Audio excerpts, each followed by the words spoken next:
On behalf of the Alliance for Automotive Innovation, welcome to the second Future-Driven webinar, Shifting Gears, the Auto Industry's Response to COVID-19 and How the Pandemic Will Shape the Future of Transportation. Today's webinar is sponsored by Seyfarth. Good afternoon.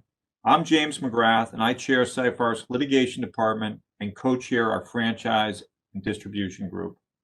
Even before the pandemic, technology and innovation were driving revolutionary changes in the auto industry. COVID-19 then brought unprecedented health, safety, and economic threats, and the industry responded.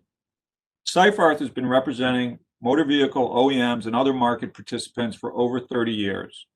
Our law firm formed a Future of Automotive task force several years ago to specifically focus on the legal issues our clients are confronting as they rise to meet these types of evolving challenges.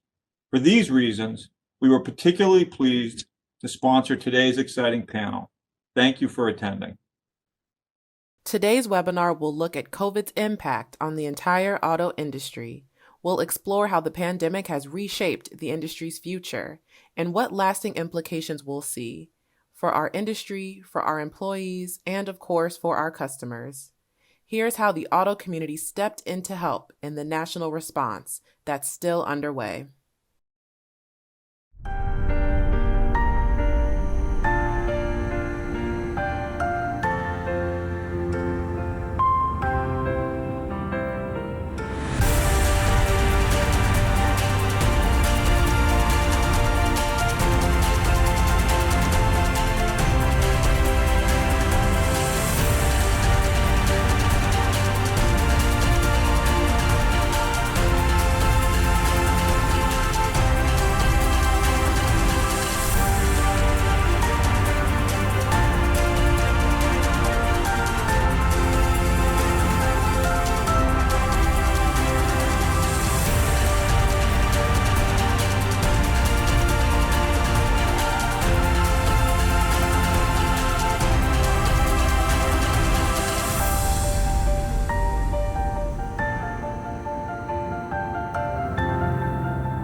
Please welcome our webinar host, John Bozzella, the President and CEO of the Alliance for Automotive Innovation.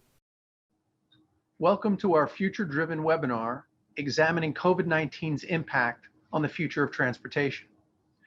In some respects, today's discussion is a bit like looking into a crystal ball. As long as the pandemic remains a national and global health crisis, nothing is certain. But that doesn't mean we haven't already begun learning from our experiences.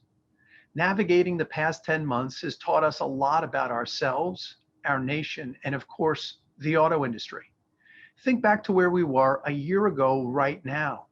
The auto industry was coming off another nearly 17 million unit year, heading into a month that would exceed the same month a year earlier. All eyes were on the future and the innovations that were helping to revolutionize transportation. Then the COVID-19 pandemic hit. It started with simple concerns over supply chain, but in just weeks, it engulfed the nation and our industry. Strong February 2020 sales dropped a full 33% in March and nearly 50% in April. By then, for the first time since World War II, all major North American production facilities were idled, and that lasted 8 weeks. Although the nation's auto manufacturing gears ground to a halt, the automotive industry itself did not stop working.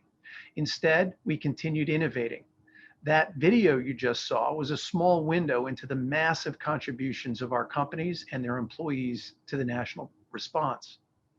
Production resumed only when it was safe to do so, and the industry demonstrated tremendous resilience, far outpacing the dire sales forecasts of the spring and early summer. Even with the rebound we've witnessed, last year's sales were down roughly 15%, and it may take years before the industry sees a return to pre-pandemic sales levels. Even with these challenges, and even with this uncertainty, the U.S. auto industry remains on the cusp of a transformative moment. But now we face the simultaneous challenges of navigating and ultimately recovering from the pandemic, while also sustaining investments in innovation that will redefine personal mobility. COVID-19's true impacts on all of us will take months, if not years, to fully understand. The same is true for the auto industry. As we continue to work through the pandemic, it is not too soon to consider what impact COVID will have on the industry and on the future of transportation itself. To help explore these big questions, I'm pleased to be joined today by three guests who have unique perspectives on the industry as it is today and where it's headed. Rob Grant is the Senior Vice President of Government Affairs and Social Impact for the mobility company Cruise, where he oversees their legislative, regulatory, and policy priorities worldwide. He joined Cruise after more than 20 years working in senior positions in the U.S. Senate, the Department of Treasury, and the Federal Housing Finance Agency. Sheryl Connelly is the Chief Futurist at Ford Motor Company, a position she has held for more than 15 years. She is responsible for identifying global trends and assessing their implications for all of the company's functions, from design and product development to corporate strategy. Steve Patton is a partner and principal at the firm of Ernst Young, where he leads their America's mobility sector, focusing on strategy and process transformation for the mobility, automotive, and diversified manufacturing clients. In addition to more than 2 decades of consulting experience, he's also worked in the aerospace sector. I'd like to welcome all of our panelists. Thanks for joining us. Thank you, John. Thank you, John. All right, so let me start kind of where I left off. Last spring we saw production idled for 8 weeks, and what struck me about that first was, the unprecedented nature of it and how challenging I thought it would be to get restarted. Would sales come back? Would customers be able to go to showrooms? How would it change the sales process? And would we be able to take this complex machine, the North American automotive production machine, and get it back up and running again? And so, Steve, let me start with you. What was your perspective as you saw the events unfolding in late March and into April? What was your sense as you were looking at the data and the industry? Thanks, John. I mean, first of all, when it happened, I think it obviously took all of us by surprise. And you mentioned we saw this precipitous drop off of the volumes, almost 60%, 50% in some cases, overnight. I mean, by April, 6 weeks in, we were down. And I think at that point, we had these images of what happened in 08, 09, and how long is this going to take to come back? I think we were all very pleasantly surprised. And not only did demand come back pretty quickly, facilitated a lot by some of the incentivization that was happening by the OEMs, but just also like the nature of the downturn this time in the pandemic as to what it actually caused in those people that were most affected. So I think in general, we've been incredibly surprised at the bounce back. Obviously, passenger vehicles and the consumer side of it is pretty strong. The fleet side has still got a ways to go, but we've been amazed not only as to how fast demand came back, but as you mentioned earlier, the fact that we were able to turn production back on so quickly. Sheryl, the companies had to immediately consider the pandemic from a health and safety perspective, right? How do we protect the safety of employees, of customers, of the communities in which the companies operate? So give us a little sense of how the company was thinking about those critical health and safety questions as we were rolling into this, challenge. It was an interesting time because in the early days of March, there was so much uncertainty and a great deal of fear in the marketplace. And we just shut down our production. We have 200,000 employees worldwide, and we just put everything on pause for a little bit. Here in the US, though, we pivoted from our production. We actually started making PPE, personal protective equipment. We made something like 57 million face shields and masks, and we started making reusable gowns and tried to do that. And to do that, we had to ask some of our plant workers to come back in to help assemble those things.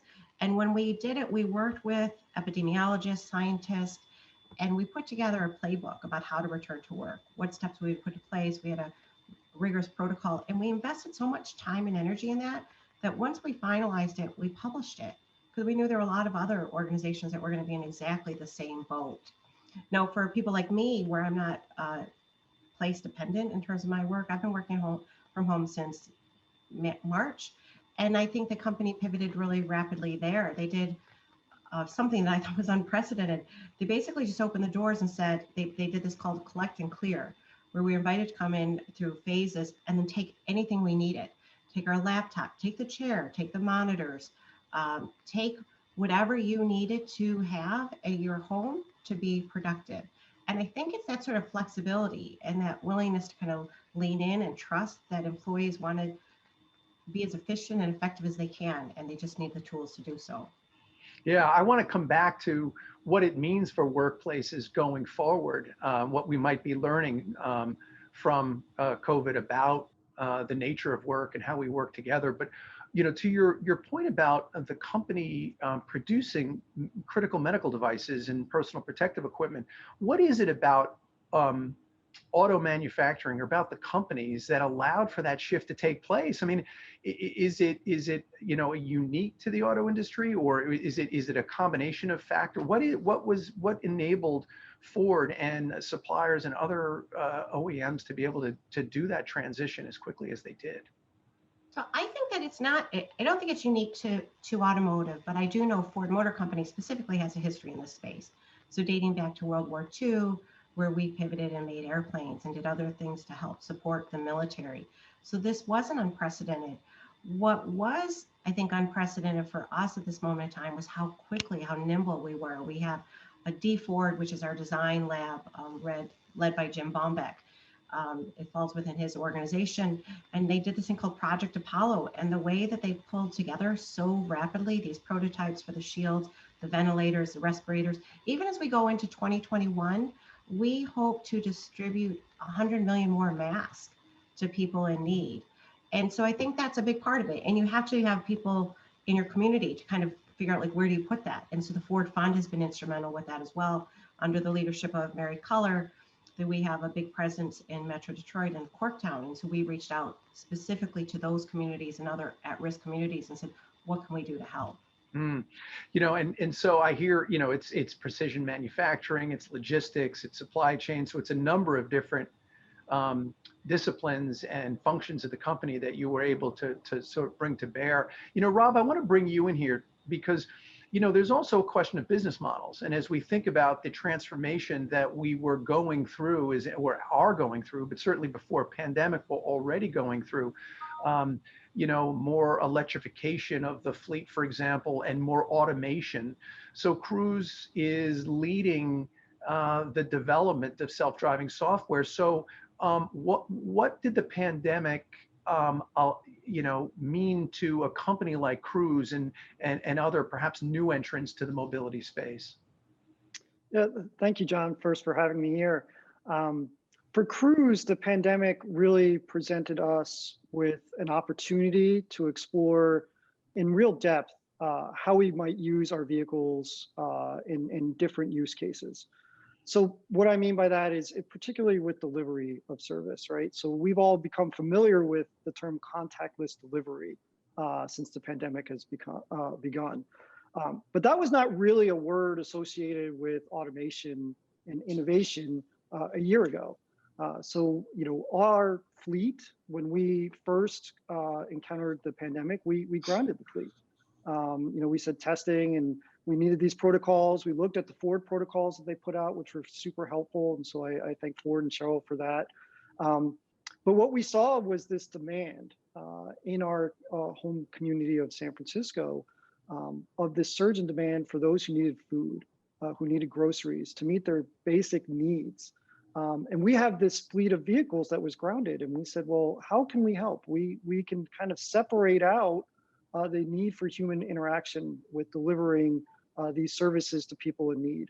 So from April of last year to now, we've dedicated our fleet to helping deliver food contactlessly to those most in need. So we're partnered here with SF Marin Food Bank, who is the largest food bank in the city of San Francisco, as well as with a company called a nonprofit called SF New Deal that helps small business restaurants, stay in business and use their services. And to date, we've delivered about 70,000 or so deliveries, but that totals about 1 million meals in the last year.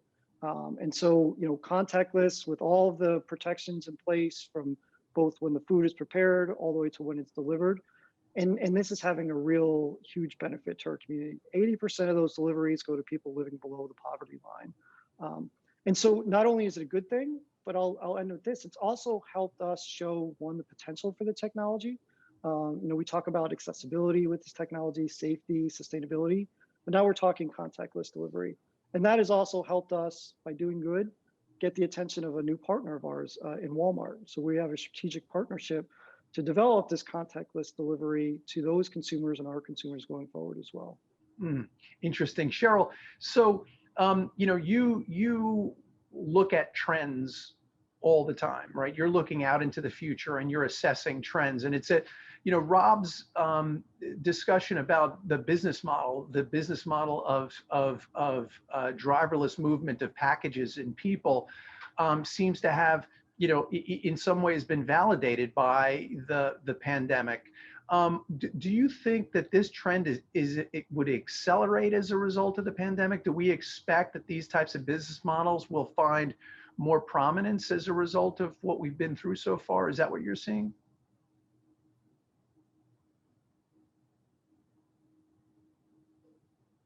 The simple answer is yes, but when I think about looking into the future, maybe I put a finer point on that.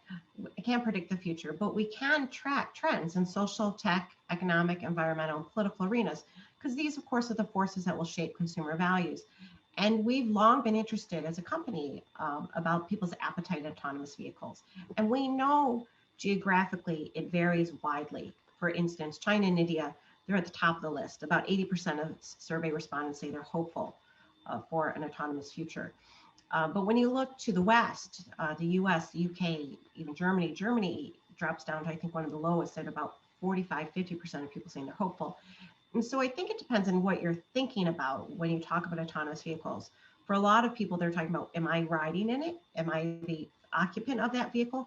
Or is there good in that vehicle that's going to be delivered to my home? So I think there's that, what we just heard is kind of a little bit different path. I think that is from a services delivery, absolutely. I think it makes a lot of sense. The human labor is the most expensive part of getting packages to people. And so that's one way that the market will deal with it. But with regard to autonomous vehicles for personal use, we tend to think about that as almost a shared model, like who will be able to afford it? Do you need to own an AV? Well, just kind of meander around town and when you summon it. And what I think COVID has done to that trajectory is that it's put a little bit of pause on people's willingness to share. I mean, if we had been talking about sharing as a model 16, 18 months ago, I would have said, it's coming, it's inevitable. People prefer access over ownership because it's just easier, it's a better use of capital, it alleviates a lot of responsibility. But of course, in the context of COVID, we know about 50% of the people we surveyed worldwide said, I don't want to get on a train, a bus, the subway, or airplane. And about half of them said they're less interested in ride sharing. And so for the period of COVID and the recovery following this, we know people are looking at their vehicle as part of their safety blanket. In fact, 3/4 of the people that we surveyed last October said they couldn't imagine life without their own vehicle. So Steve, this is interesting, right? So you can see the benefits of highly automated vehicles with package delivery and in urban settings. Yet there's also this contrasting sort of outcome, if I could say that, of the pandemic, which is personal security, right? And the ability to move from point A to point B in the safest way possible. What are you seeing in your work? Yeah, our research is showing very similar patterns as to what Sheryl just mentioned. And if anything, COVID has given clarity to the purpose of some of these technologies. And As we think about autonomy, I agree. Autonomy is very hard to separate from shared mobility because we probably won't own our own autonomous vehicles. But what autonomy is really showing, just a really bright spot, and Rob mentioned it, is it's really around kind of that commercial application of vehicles, and whether it's final mile delivery or urban kind of milk run type applications. There's going to be I think, an increased focus on autonomous development and autonomous investment for those types of commercial applications as a result of COVID.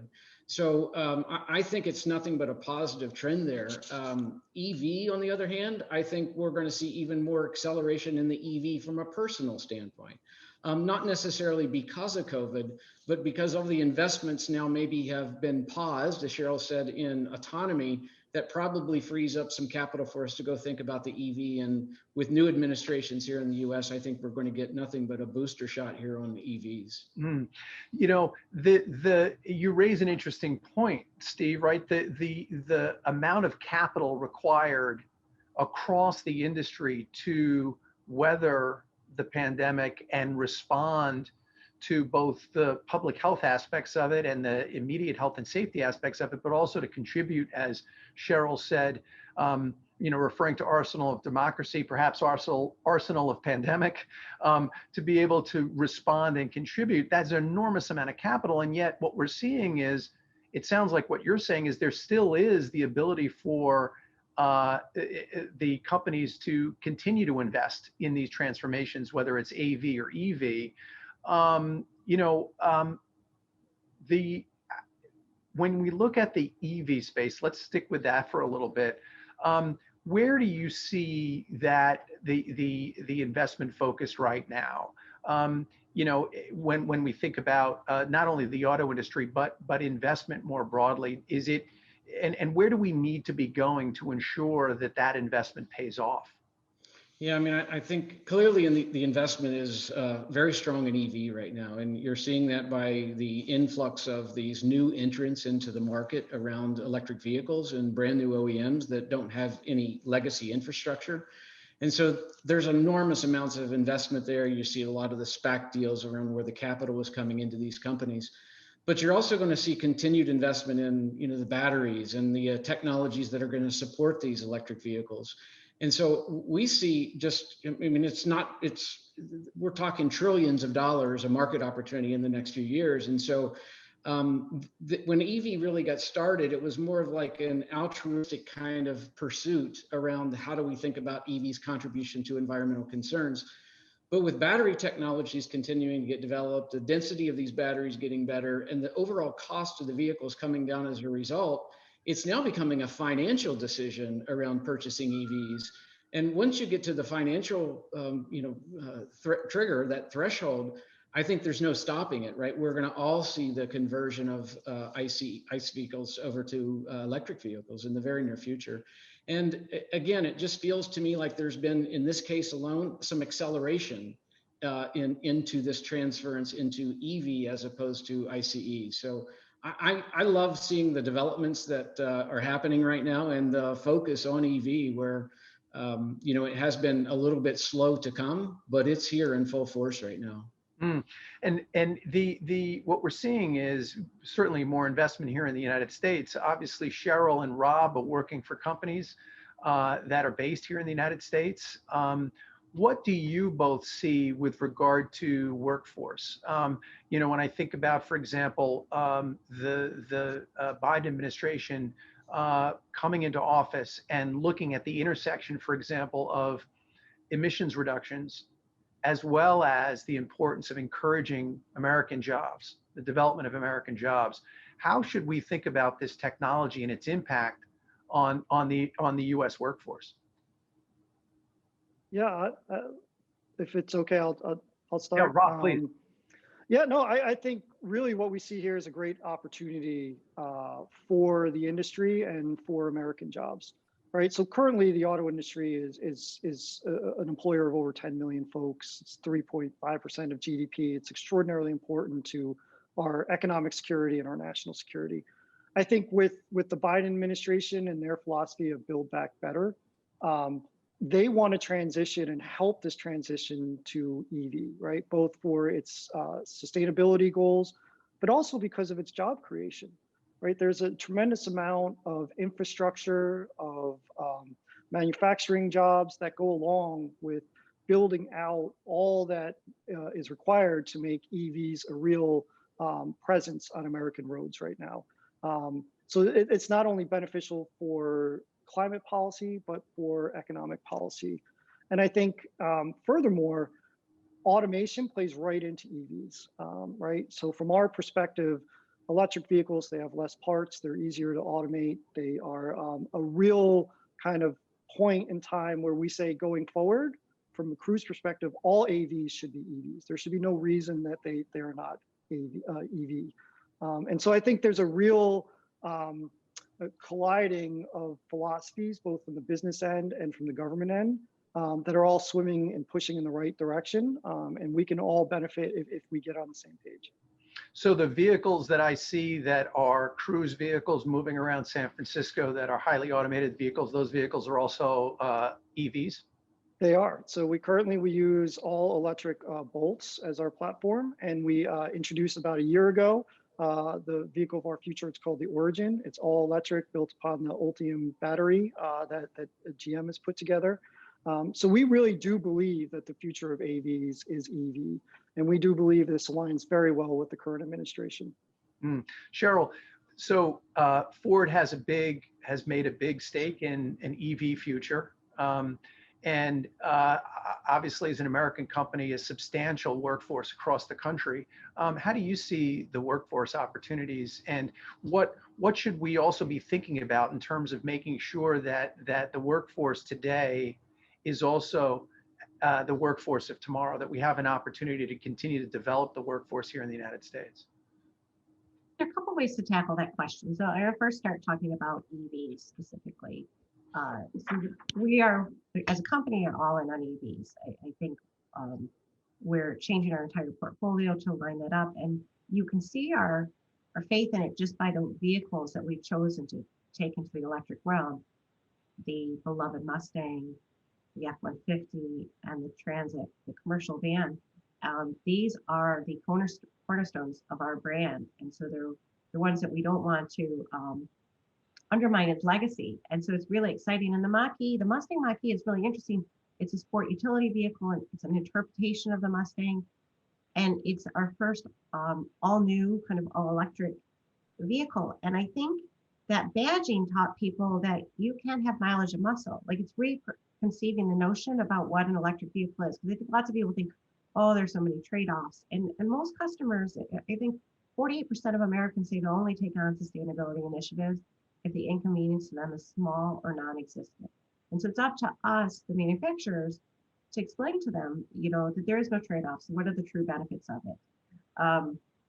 And I think, range anxiety, all those things are getting better. Infrastructure, the whole ecosystem is coming together. I was really impressed with what Germany did when they were doing their COVID stimulus package. They put some of the money towards installing electric chargers at every one of their 14,000 fueling stations. So you can see how COVID really did accelerate certain elements. The other area, more specifically, that seemed probably the most dramatic area of acceleration is remote working. The technologies that have blossomed in the last year are quite remarkable. And we know that because of the pandemic, about 1 in 3 Americans say that they've reconsidered where they're living because of the pandemic. And that might be about being closer to family. We don't know the whys of hows. But certainly with remote work, it has kind of changed the dynamic about where you have to be. I mean, you think about those people living in Silicon Valley, Chicago, Manhattan, some of the most expensive cities in the country, that are saying, I could do the same job and live like a king in Boise, Idaho. Like, I could do something else. And I know even today, Ford is bringing on new hires that we have no expectation of relocating to Dearborn. So we're figuring out as we go along, but I think it's exciting for brands to have access to a broader array of really extraordinary talent. You talked about Germany, for example, and it's using its stimulus or its response to the pandemic to do some work to support the industry, or to focus the industry on the future in Germany. Steve, we are, the U.S. auto industry isn't operating in a vacuum.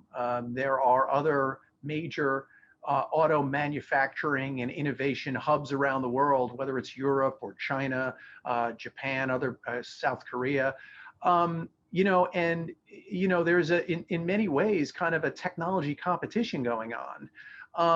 But before I look forward there, let's talk a little bit about the pandemic and the different country responses. In the US, the stimulus seemed to be broadly applied through checks to Americans, whereas, as Sheryl observes, in Europe and in Germany in specific, there was sector-specific application of stimulus. Let's focus on encouraging the purchase, for example, of EVs, or the development, as Sheryl said, of EV infrastructure.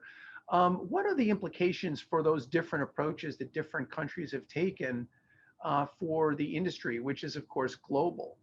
Will this affect the competitive dynamics in terms of how these technologies develop in different regions? Yeah, I absolutely agree, John. I mean, it's interesting to watch the different responses of the different governments around the world, and clearly those who are investing in the future of, for instance, sticking with EV, there is very specific dollars and investment set aside for infrastructure build out and incentivization for purchasing of EVs. And I suspect as we get further down into the cycle of COVID and we start thinking about the rebuilding and the stimulus to get everything moving again, we will start seeing some, particularly in infrastructure, which I do believe has good bipartisan support. We should get good support of infrastructure build out that will be very favorable to EVs. You look in Europe and see some of the government's reactions, like in Norway, and what has happened there relative to the massive focus on electric vehicles. And they were the first country, I believe, in the world that has hit a 50% vehicles, new sales rates have been EVs. And you compare that to the US today, which is a little bit less than 2%. So I think that as we look forward, there has to be strong investment into these technologies we would like to see to, thrive. And it has to be smart, though, right? I mean, I don't think it has to be broad as much as narrow and deep in those areas that we're really truly trying to incent behavior in. Mm-hmm. And just to stick with that, so when you say focused, are we talking about technology focused? Are we talking about a particular aspect of the value chain? So, for example, EV as a focus, and then maybe infrastructure specifically, or how should we think about because I think you're making a really important point as we look at Build Back Better, for example, the notion of recovering, the economic recovery also being the recovery from the pandemic. There is an opportunity to put these different ideas together. Right? An economic recovery can also help set the stage for the future. Yes? Yes, and I think the focus has to be, take infrastructure, for instance. Part of the challenge around getting broad usage of EVs today is the fact that we don't have broad infrastructure to go support them, right? And so Europe is doing some looks as to what kind of ratio would be around vehicles to charge points, and they're looking at about 1 charge point per 10 vehicles. And so if you think about how many vehicles we sell in the United States any given year and how many are actually on the road, then we've got a long way to go in order to build out an infrastructure that will support large scale usage of EVs. So I think what we need to be focused on is, as we build back better and we think about where do we incent these new technologies, one of the biggest barriers we have to overcome is infrastructure. And so we'll see, hopefully, some investment in the infrastructure to go build that out, whether that's directly to the third-party, vendors creating infrastructure, to the OEMs, to the power and utility companies, wherever that may be. We also need to build a lot of capacity in the core components of electric vehicles, batteries being one of those. And so the more investment we get into the batteries, the better we're going to be able to get those down, the prices down, and make the offering, the EV offering, more affordable to the consumer. So if we solve the problem of infrastructure availability and we solve the problem of affordability of the vehicle, we're paving the way for mass adoption of electric vehicles. And I personally think that, back to the conversation around fleets, I think fleets will lead the way in many ways, right? And so this is another area where we can make strong investments and strong signals around where we're heading based on what do we incentivize. And fleets become one of those primary targets candidates for early transition from ICE engines to electric vehicles. And the government itself is even making those initial kind of indications relative to the electrification of their entire fleet, including postal service vehicles. So that would be a very strong signal, a very strong indicator that this is a technology we support and we're going to invest in to make sure it comes to fruition. While we're John. on EVs, Sheryl, what does your future trends works say about consumer attitudes about EVs? What are they looking forward to, and what are they concerned about? So in 2019, we called out a trend that we call the green paradox. And what we mean by that is that there is a gap between intention and action. There's some, I think 79% of people surveyed in 2019 said they were actively changing their behavior to fight climate change. They're not surprising when we asked the question again in 2020, it dropped down to 70%. But as I alluded to earlier, there's a big difference between those saying like, I'm doing all I can, but then you have a large number saying, but I'll only do it if it's not a big inconvenience to me, if I don't feel any sort of sacrifice. And when we think specifically about electric vehicles, our survey of 14 different countries in 2019, we had 56% of those surveyed said what needs to be done to fight global warming, climate change, is that 56% said you need to drive electric, but only 17% of our actual respondents did. So there's this, it's good for you, but not for me sort of gap that we have to reconcile. And just as we heard that the infrastructure issue is probably a big deterrent. 72% said that what they worry about is not having enough infrastructure. So there's going to be a gap between getting the right infrastructure in place and then people feeling confident that it's a reliable resource. So it's kind of a two-step phase. Mm-hmm. Mm. Rob, Steve mentioned fleets. And by fleets, I took both public sector fleets, in other words, government leading by example, but also private sector fleets. In other words, the type of work that Cruise is doing. So fleet activity could help address some of the convenience parity questions that Sheryl identifies, right? Because more fleet activity would encourage, for example, more infrastructure investment. Is that right? Absolutely. So there are a couple of points embedded in what Steve and Sheryl both mentioned around fleets. One is to what you're drawing upon, access to EVs, right? So not everybody can afford an electric vehicle. Not everybody has a place to charge one. People are concerned about where they would do that. So if you have electrified fleets that are run in a ride-hailing service, like Cruise plans to do with its Bolts and its Origins, you allow people freedom from that concern, right? They don't have to worry about where to charge in. They don't worry about how often they have to charge. They don't have to worry about purchasing a vehicle and what that entails in terms of maintenance and insurance and all of that. All of those burdens fall upon us, but yet we provide that access to them. So making it easier to that convenience factor that Sheryl pointed out. I think that's one real big way that we can get more people into EVs and get more green miles going on the roads. Secondly, to the point of infrastructure, there is a lot that the government can do that's short of putting real dollars into, say, innovation. Well, I think certainly they need to help incentivize and create that infrastructure at a national platform. There are some legislative and regulatory roadblocks related to AVs that want to be all EVs, right? And by lifting some of these roadblocks, say the cap on the number of vehicles that are automated that currently exists, that can spur manufacturing and jobs and innovation. Then when we have the ability to get these fleets out in a larger size, we can challenge or face that challenge and tackle that challenge of building out the infrastructure, right? So if you allow us to accelerate kind of the fleet aspect of this, we will also bring investment and start to meet that infrastructure challenge. So I think it's a way for the government, absent putting money behind a lot of things, to spur investment and create jobs and create accessibility to greener fleets. This, that sort of builds on an earlier point from Steve about, sort of where is capital going. And, you see a lot of capital flowing in, investment, automotive investment flowing into EVs and certainly into AVs as well. The challenge I see, I think, about, AV investment is kind of the point you just made, right? Which is, we need some clarity, it seems to be what you're saying, some clarity about what the policy framework is for the ability of AVs to test and ultimately operate on public roads at scale, right? So there is an opportunity for the government to encourage this in a safe way, but also to help with the economic recovery. Absolutely, absolutely, right? I mean, we are looking at a potential $8 trillion opportunity in terms of what AVs represent.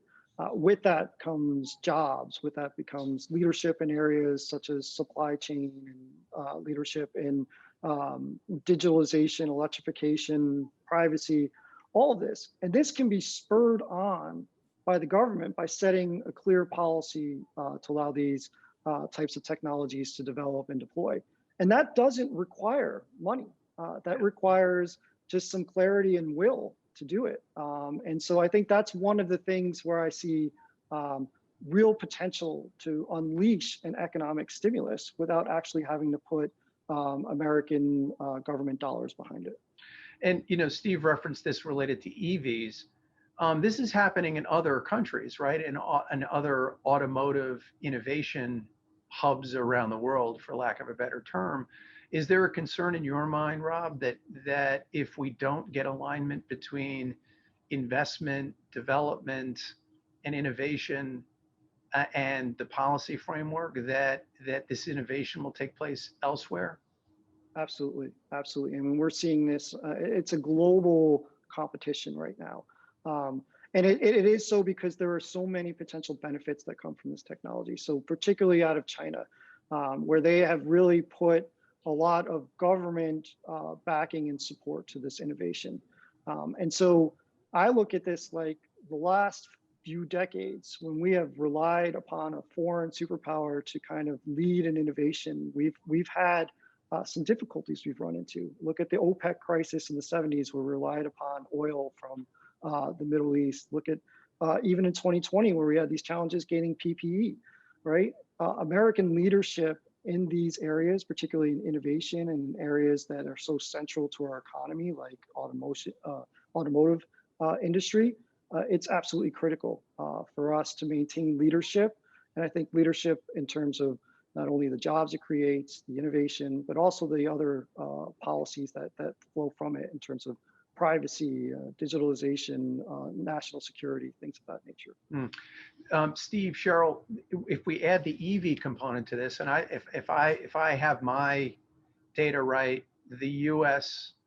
As a market for EVs is behind both China and Europe, right? China and Europe have a larger percentage of sales of light-duty vehicles as EVs than both of those than the U.S.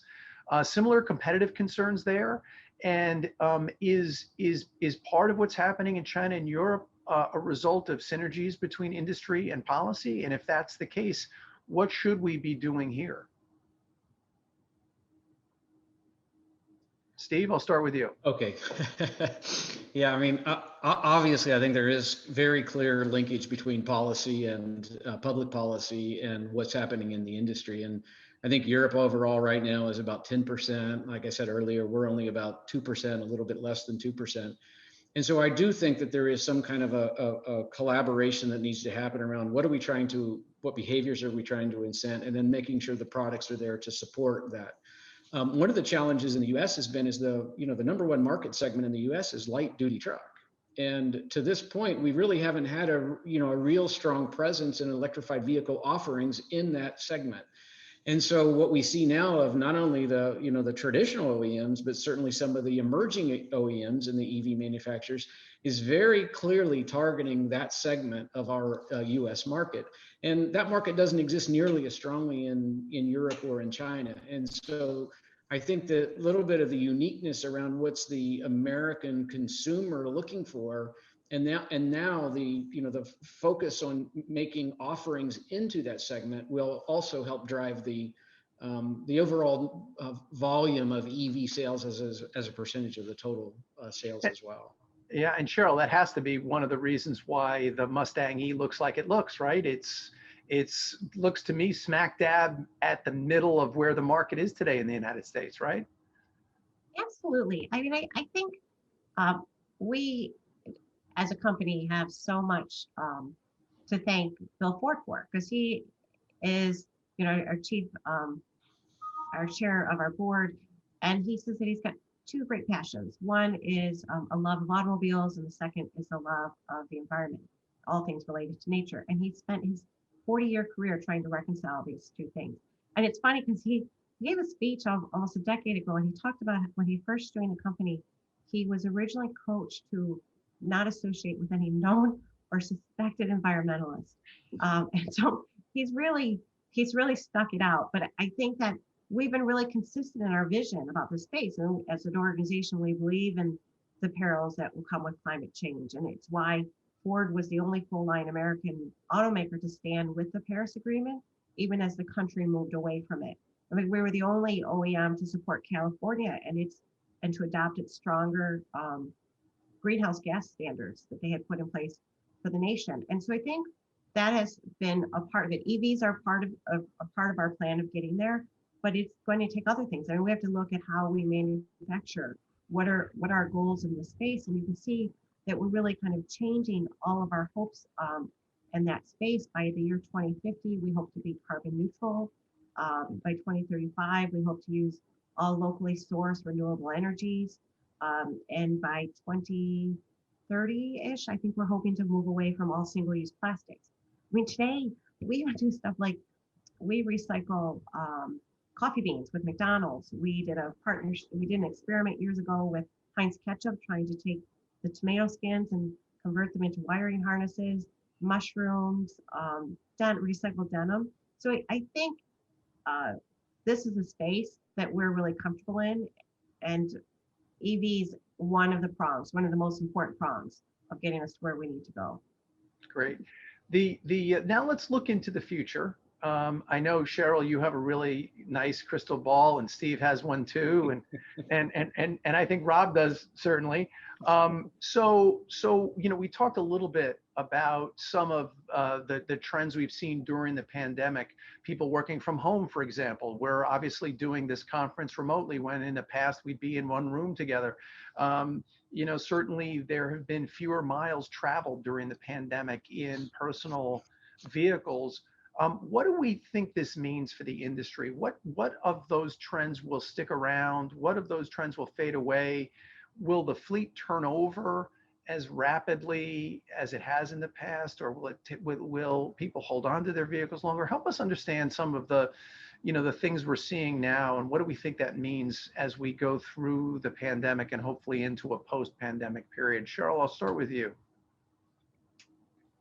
I think this is a fascinating question. It really kind of comes down to the elasticity of consumer behavior. So in October, we did a global survey, and we asked people how long they thought it would take for the world to return to normal. And 44% said it would take 1 to 2 years. But there were 10% that said it will never return to normal. And I think I fall into that category, but it certainly depends on what part of daily life you're talking about. One of the things that we saw with the working from home and the stay-at-home orders, almost half the people we spoke to worldwide said that they had more time to get things done. I know for myself and for colleagues, I'm working longer hours. I'm working harder. I feel like it's more physically taxing because I don't get the energy from being in person, but I still have more time. My estimate is I got back 15 hours a week if I no longer commuting or having to get ready for work. And I don't want to give that up. I'm not ready to return that. What does it mean for my vehicle? There are a couple things. Even when we're not driving our vehicle, we still use our vehicle in ways that would surprise you. Like about one in five people say they use their vehicle as a place to work. 1 in 4 say it's a place to relax. 1 in 3 say it's a place to decompress. And 1 in 10 say it's a place to hide. And so there's something very interesting about the psychology of our home as an extension of our vehicle as an extension of our home, a sanctuary on wheels. Um, but having said that, to get more specifically, we know that a number of households are reconsidering the number of vehicles they have in their fleet. And worldwide, it's 60% say they need fewer vehicles and 40% saying they need more. So anecdotally, my household, we have 4 drivers and 3 vehicles. And when I started working from home, I gave my vehicle to my college age daughter and said, you need this vehicle in the event something happens on campus and you need to get home. And I think when people say they need more, it's really about this sense of security, their go plan, their escape route. How do you get out of Manhattan in the middle of a pandemic if all that you have is public transportation? But at the same time, in our household, we're like, hey, I'm getting by just fine with your vehicle because I'm not going anywhere. So I think we'll see a reshuffling, a rebalancing of the fleet. Steve, what's your perspective? Fewer vehicles sold, more fleet turnover? What's your sense of these questions? Yeah, well, I think it's a complex question, clearly, and I agree with Sheryl. I mean, a lot of folks are working at home right now, but a lot of folks don't have that luxury, and they're still going to work. And anybody working in a manufacturing facility is still probably going to work every day. And so while we do see a downturn in the kind of the number of miles driven, as Sheryl points out, we're still using those vehicles. We may be driving them less, but we're still using them. And I think one of the biggest challenges coming out of this is to what extent will the previous trend that we saw, which was urbanization, continue? And will this now start a trend towards de-urbanization? And if that's the case, then I think it will drive some interesting behaviors around consumers, because one of the things that in our research that we did was we started looking at the demographics of car owners and non-car owners. And as you know, millennials have not been one of those groups that have had a large aspiration to be vehicle owners. Well, in some of the research we looked at, 45% of those non-vehicle owner millennials are now suggesting they need a vehicle. And so that will be a factor that will drive up the usage of vehicles and therefore more vehicles sold. The shared economy and thinking about shared mobility, as we talked about earlier, I do think this is a temporary setback for shared mobility. I think that long term, there is economies of scale that can't be matched in any other way around asset utilization. And I think we'll see not only a pickup in mass transit, like rail and buses and certainly airlines, but I think we'll also see a return to a strong preference for shared mobility, particularly in those urban areas. So it will be very dynamic watching how all of these different pieces come together. And as you said at the very top of this, right, we're in the middle of it and we're still trying to predict what tomorrow looks like and the next day looks like.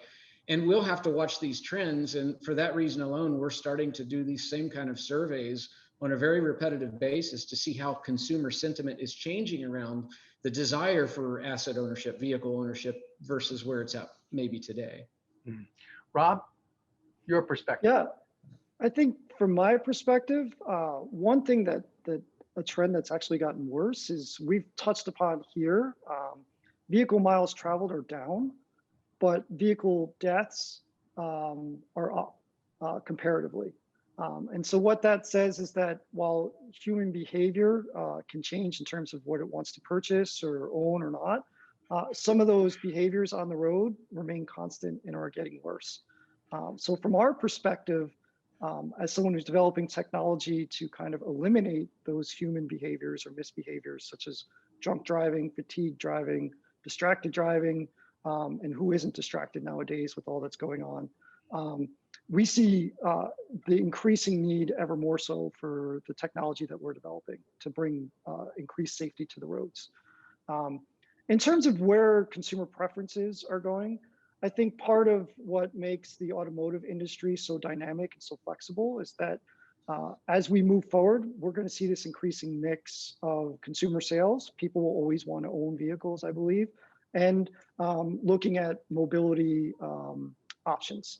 And so from our perspective, what someone in the AV space offers who wants to offer ride hailing or contactless delivery, we offer sort of a hedge to bad and good economic times, right? So even if consumer sales are down, consumer need to get places, to get there affordably and safely, is going to persist in some form or fashion, and we can deliver that in the absence of sales. So I think the development of the AV industry is also a bolstering and a way for the automotive industry in total to be more diversified. And I think that's why you see our partners at GM, General Motors, and Honda involved in this space, as well as why you've seen great companies like Ford get involved in this space as well. Well, Rob, thank you. And we're going to have to end it there. I want to thank you, Rob, Steve, Sheryl, for a fascinating conversation. And I hope we do get a chance to revisit your crystal balls in the near future. But thank you very much for being here today. Thanks for having me. Our Future Driven webinar series provides an excellent opportunity to share key insights and open a dialogue with the broader transportation community, policy, stakeholders, and the public. As I said at the outset, it will take time to fully digest and comprehend the implications of the COVID-19 pandemic. The auto industry's shared commitment and sense of national purpose has been clear over the last 10 months, and we heard a lot about that today. And the industry continues to be an economic engine for the nation. One of our tasks ahead is to ensure that it remains the bedrock of U.S. innovation and manufacturing for decades to come. It's going to require collaboration, cooperation, and a shared understanding among all stakeholders. Thank you for joining us, and we look forward to being with you at our next Future Driven webinar. Our member companies are dedicating hundreds of billions of dollars developing the transformative technologies that will redefine automotive transportation and personal mobility, from automated vehicles to electrified vehicles. And we've put forward a comprehensive vision to keep the industry's 10 million U.S. workers, our nation's economy, and our customers on a path towards a cleaner, safer, and smarter transportation future. Thank you for attending today's webinar. We look forward to continuing the conversation in future webinars. And of course, thank you to our sponsor, Seyfarth. Our next webinar is on a matter that's growing more topical every day: charging forward, accelerating electric vehicle adoption in the U.S. That will be in March, and we'll have more on that soon.